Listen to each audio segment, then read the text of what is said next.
Educational creativity চ্যানেলে সকলকে স্বাগত। আজ কোড নাম্বার ১৯ জাস্টিস বিশ্বজিৎ বসুর এজলাসে টেট ২০১৪ ওএমআর কেস নিয়ে দীর্ঘ শুনানি হলো।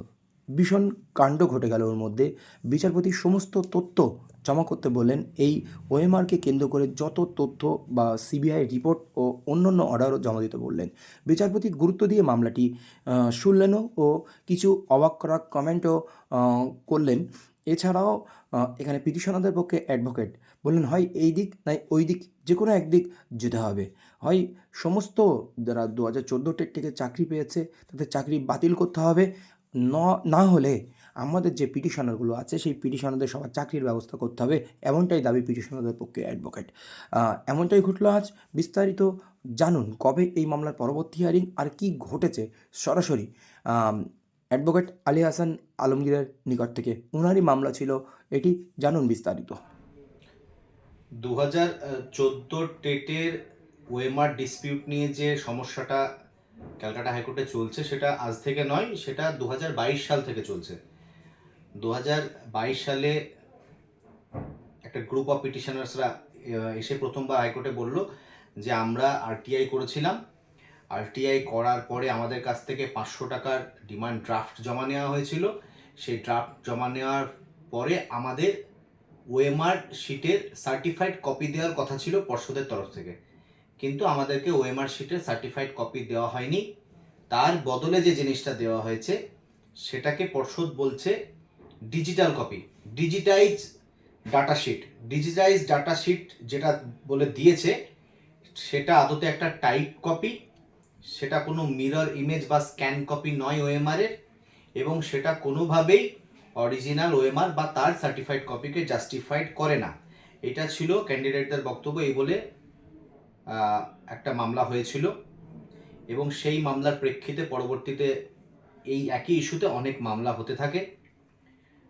সেই সময় জাস্টিস অভিজিৎ গঙ্গোপাধ্যায় সাহেব তিনি এতে কিছু দুর্নীতির গন্ধ পেয়ে যে সিবিআই তদন্তের নির্দেশ দেন। প্রাইমা ফেসি এটা দেখা গেছিল যে ওএমআরগুলো যে পদ্ধতিতে ডিস্ট্রয় করা হয়েছে সেটা যথাযথ নয়, সেটা অবৈধ। সিবিআই তদন্ত চলছিল, সিবিআই টাইম টু টাইম তাদের রিপোর্ট ফাইল করে। সেই রিপোর্ট ফাইলগুলো করার পরে মামলাটা পরবর্তীতে অনারেবল জাস্টিস রাজাশেখর মান্থা সাহেবের ঘরে আসে। মান্থা সাহেব এই মামলাতে যখন সিবিআইয়ের ডিটেল রিপোর্টটা দেখেন, এবং ওখানে কিন্তু সিবিআই এই কেসের কানেকশানে যে আরসি কেসটা রেজিস্টার্ড করেছে সিবিআই, সেই আরসি কেসের ডিটেলসটা দেখে এবং তাতে যা সিবিআইয়ের চার্জশিট, তাতে যে অভিযুক্তদের নাম উল্লেখ করেছেন সিবিআই, সেগুলো দেখে তদানীন্তন অনারেবল জাস্টিস রাজাশেখর মান্থা সাহেব শুনানির জন্য কিছু ইস্যু ফ্রেম করেন। সেই ইস্যু ফ্রেম করার পরে মামলা সেখানে শুনানি হচ্ছিল। উনি সেই সময়কালে, যদিও সেটা রিটেন অর্ডার নয়, কিন্তু সাবমিশন চলাকালীন এবং মামলা চলাকালীন একাধিকবার কোর্ট বলেছে যে যদি রিট পিটিশনারদের যেটা গ্রিভান্স সেটা যদি পর্ষদ রিড্রেস করে, সেটা যদি পর্ষদ দেখে যে রিট পিটিশনারদের কী করে রিলিফ পাইয়ে দিতে পারছে তারা, তাহলে এই দুর্নীতির কে যেভাবে দেখা উচিত সিবিআই রিপোর্টের ভিত্তিতে, সেটা কোর্ট ক্রিমিনাল কোর্টের উপরেই, যেখানে জুরিসডিকশনাল কোর্ট, সেই কোর্টের উপরেই ছেড়ে দেবে। রিট কোর্ট সেই ফাইন্ডিংয়ে যাবে না। কিন্তু পর্ষদ সেটা করেনি। তারপর মামলা হয় এবং যারা সাকসেসফুল ক্যান্ডিডেট যারা চাকরি করছে তারা সেই জাস্টিস মান্থার অর্ডারকে চ্যালেঞ্জ করে ডিভিশন বেঞ্চে আপিল করে। এই ব্যাপারে প্রথম যে আপিলটা, সেই আপিলটা ডিভিশন বেঞ্চ ডিসমিস করে, বলে যে তোমাদের কোনো প্রেজুডিস নেই, মানে রিট কোর্ট এমন কিছু বলেনি যাতে তোমরা যারা সাকসেসফুল ক্যান্ডিডেট যারা চাকরি করছো তাদের কোনো ক্ষতি হতে পারে। সুতরাং ওখানে ডিভিশন বেঞ্চে ইন্টারফেয়ার করার কোনো জায়গা নেই। পরবর্তীতে আরেকটা গ্রুপ অফ ক্যান্ডিডেটস সাবসিকুয়েন্ট আরেকটা অর্ডারকে চ্যালেঞ্জ করে মান্থা সাহেবেরই আবার ডিভিশন বেঞ্চে আপিল করে, যে আপিলটা বর্তমানে পেন্ডিং। এই অবস্থায় দাঁড়িয়ে এখন ডিটারমিনেশন পরিবর্তন হওয়ার পরে জাস্টিস বিশ্বজিৎ বাসুর ঘরে এই মামলা, এইরকম সিমিলার একটা মামলা আজকে ছিল। এবার এখানে এটা মাথায় রাখতে হবে যে বহুদিন ধরেই যারা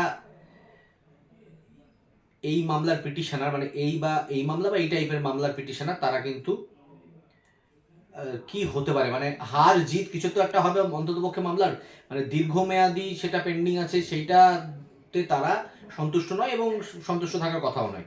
তো তারা এটা নিষ্পত্তি চাইছিল। তো যে কারণে আজকে আমরা পুরো ফ্যাক্টসটা যখন কোর্টের সামনে নিয়ে এলাম, যেটা এই কোর্টের সামনে প্রথমবারের জন্য আনা হলো, তাতে কোর্ট মামলাটাতে আমাদেরকে একটা বাই ওয়ে অফ ফাইলিংয়ে কম্পাইলেশন, পুরো যত অর্ডার হয়েছে আছে এতে, সেই সমস্ত কিছুগুলো কোর্টের রেকর্ডে আনতে বলেছে। এর সঙ্গে সিবিআই যে রিপোর্ট, সেটাও আমরা রেকর্ডে দেবো, সিবিআই যেটা অলরেডি এই মামলাতে প্রিভিয়াস মামলাতে রিপোর্ট ফাইল করেছিল সেগুলো। এবং এই এই মামলাতে এটাও বলেছেন আজকে অনারেবল জাস্টিস বিশ্বজিৎ বাসু যে এই মামলাতে যারা সাকসেসফুল ক্যান্ডিডেটের অ্যাডভোকেট, তারাও চাইলে কোর্টকে অ্যাপ্রাইজ করতে পারে যে কী পরিস্থিতি বর্তমানে হয়েছে, কি করা যেতে পারে এই সমস্যা থেকে বেরোনোর জন্য, বা একটা সমাধান সূত্র খোঁজা। এইটা মোটামুটি আজকে হয়েছে। 2 সপ্তাহ পরে আবার মামলাটা টু বি মেনশনডে দেবে।